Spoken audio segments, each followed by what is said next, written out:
Hello and welcome to RTV News. It's Friday, 25th October 2024, and I am pleased to bring you this final edition of our news program for this week, airing live from Monday to Friday at 8 p.m. on Redeemer Television, Channel 25, and also streaming live on our Facebook page, Redeemer Television. RTV News is your source for news, views, comments, analysis, and other issues happening both in Sierra Leone and beyond. I am your presenter, Daniel S. Misali. Coming up in today's program, our top stories for the week goes: the President Julius Maada Bio has engaged in a fruitful discussion with Sri Lanka's Minister of Foreign Affairs, Vijitha Herath. Also, the Minister of Health, Dr. Austin Dembi, has addressed the public during a gathering held at the Miata Conference Hall regarding the doctor strike. The Free Education Project Secretariat, in collaboration with the Ministry of Basic and Senior Secondary Education, MBSSE, has commenced a series of training sessions for school quality assurance officers across 7 districts in Sierra Leone.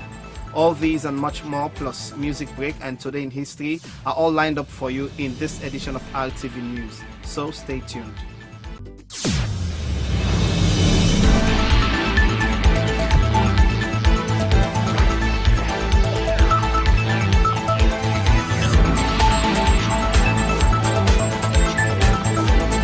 Welcome back. This is RTV News, and you can send us your thoughts via SMS or WhatsApp to the number 079-716-255, or kindly drop your comments or concerns via the comment section on our Facebook platform, Redeemer Television.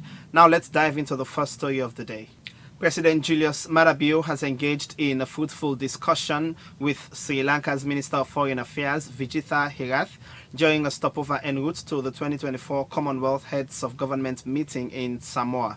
The two leaders explored ways to strengthen bilateral relations, with Minister Herath extending a warm welcome to President Bio on behalf of the government and people of Sri Lanka.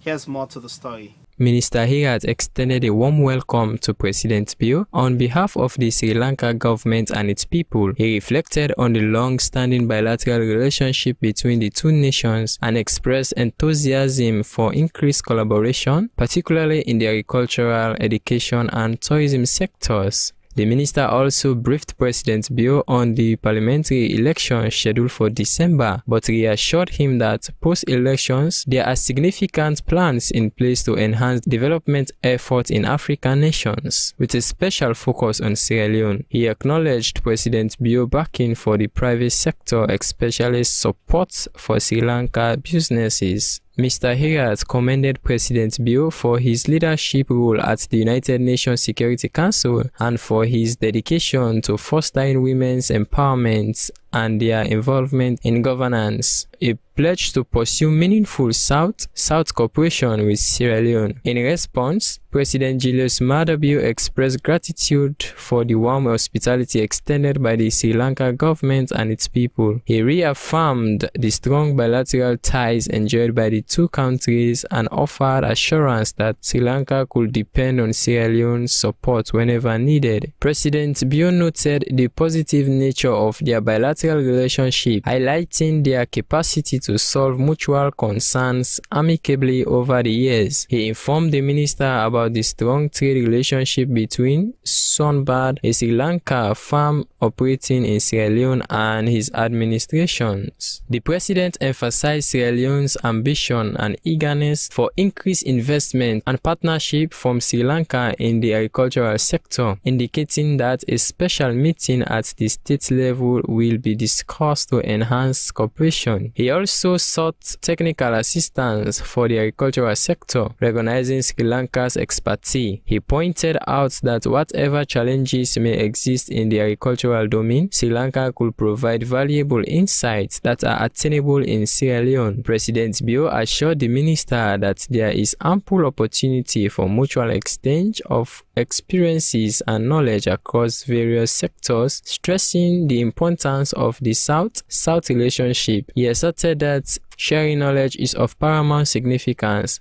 as it represents a vital resource for both nations. For RTV News, Daniel Success Kama reporting. At a pivotal moment for Sierra Leone's healthcare system, the Minister of Health, Dr. Austin Dembi, has addressed the public during a gathering held at the Miata Conference Hall in the UU building.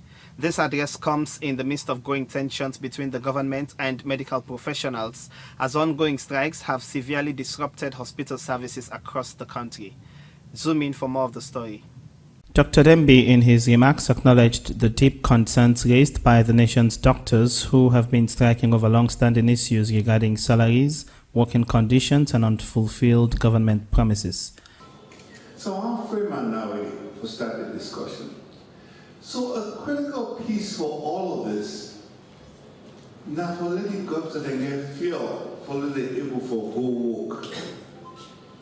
So that one is very, very vital because as a part of the terms of service, as a part of their employment, the government agrees say all the doctors that when you come when they enter at grade 9 and above, they enter up to 45 liters of fuel a week.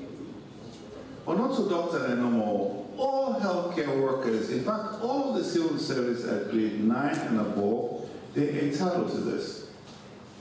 It's almost say the Ministry of Health get the largest number of people that will qualify for this. Get over 500 doctors and over 800 nurses that qualify for this.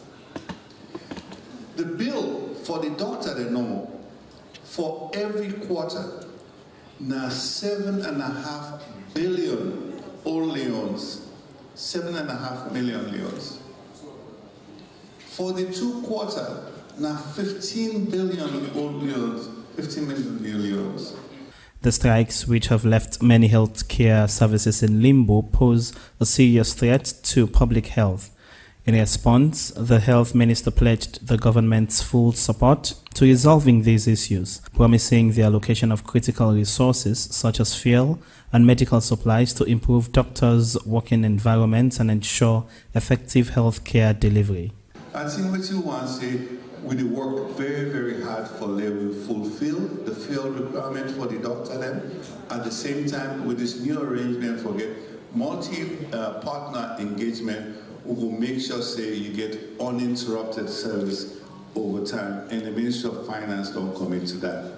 So what we do now for turn them back to the SLMDA for remind them say this is not to car factory, not to Caterpillar works. These are people in life.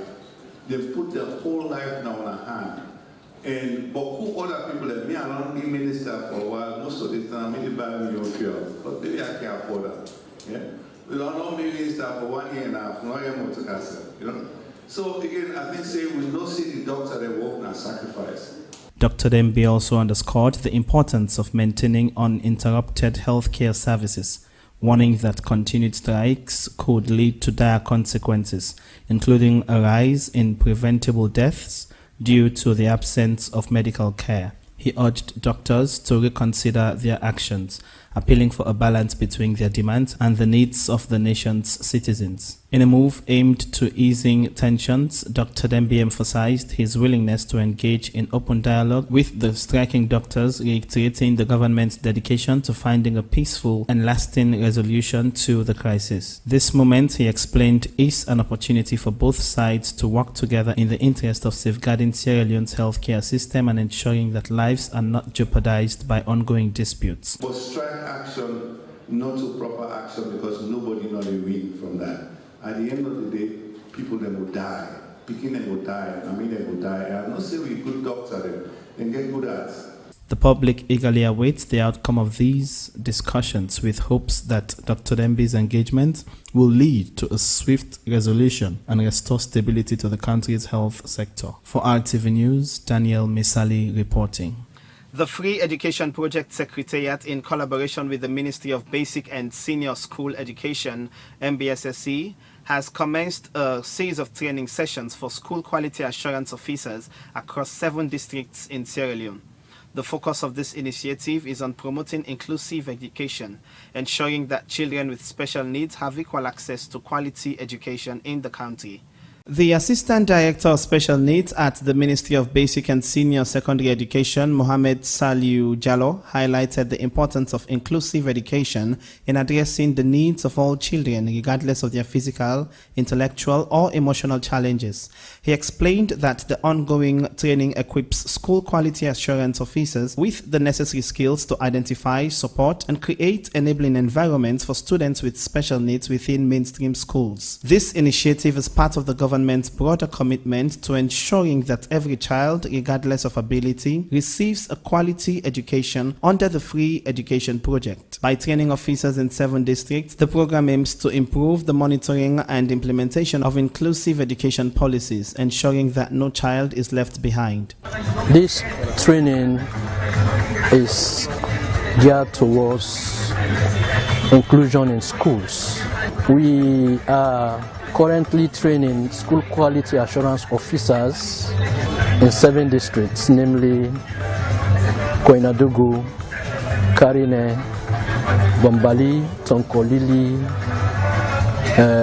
Kono, Western Rural, and Bo districts. The benefits of inclusive education in Sierra Leone are profound, fostering a more equitable and just education system that empowers all students, enhances teacher capabilities, and strengthens community awareness around the value of diversity in education. Daniel Misali for RTV News. And yes, if you're just tuning in, this is RTV News. Don't forget you can share with us your views by texting us on 079-716-255 or by commenting on our Facebook page, Redeemer Television. Now relax and let's go for a short music break.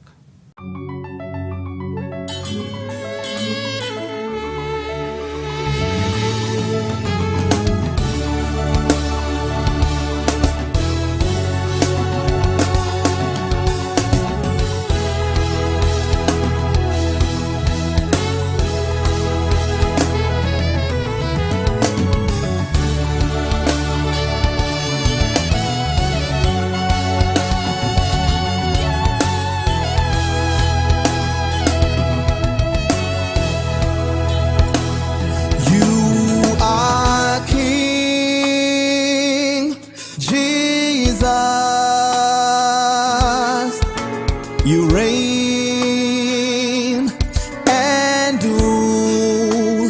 You are King Jesus. You reign and rule. Welcome back. This is RTV News, and you can send us your thoughts via SMS or WhatsApp to the number 079-716-255, or kindly drop your comments or concerns via the comment section on our Facebook platform, Redeemer Television. That's all for our top stories for this week in RTV News. But before we end the program for today, let's take a quick look back at what happened on this day in history. On 25th October 1998, the UN World Food Programme, WFP, reported a tragic discovery in Sierra Leone's Blama village.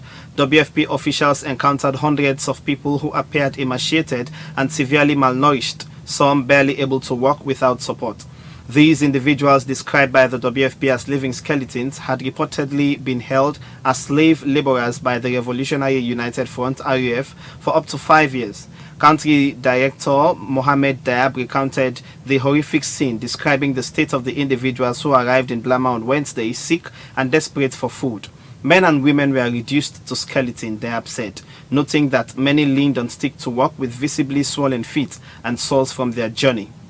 The nearly 500 people had been liberated by the Kamajors, a civilian defense force made up of traditional hunters. The WFP estimates that up to 15,000 more freed individuals may still be in hiding in the bush surrounding Kenema. Survivors recounted stories of harsh maltreatment by the rebels.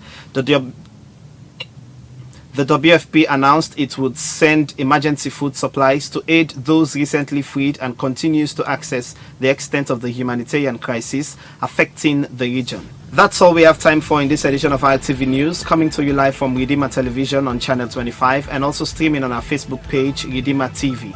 In case you missed any part of the broadcast, you can catch the repeat broadcast from 11:30 a.m. to 12 noon. and join us for the weekly review on Saturdays from 12 noon to 12:30 p.m. Don't forget to like, comment, and share, and also subscribe to our social media platforms, Redeemer Television.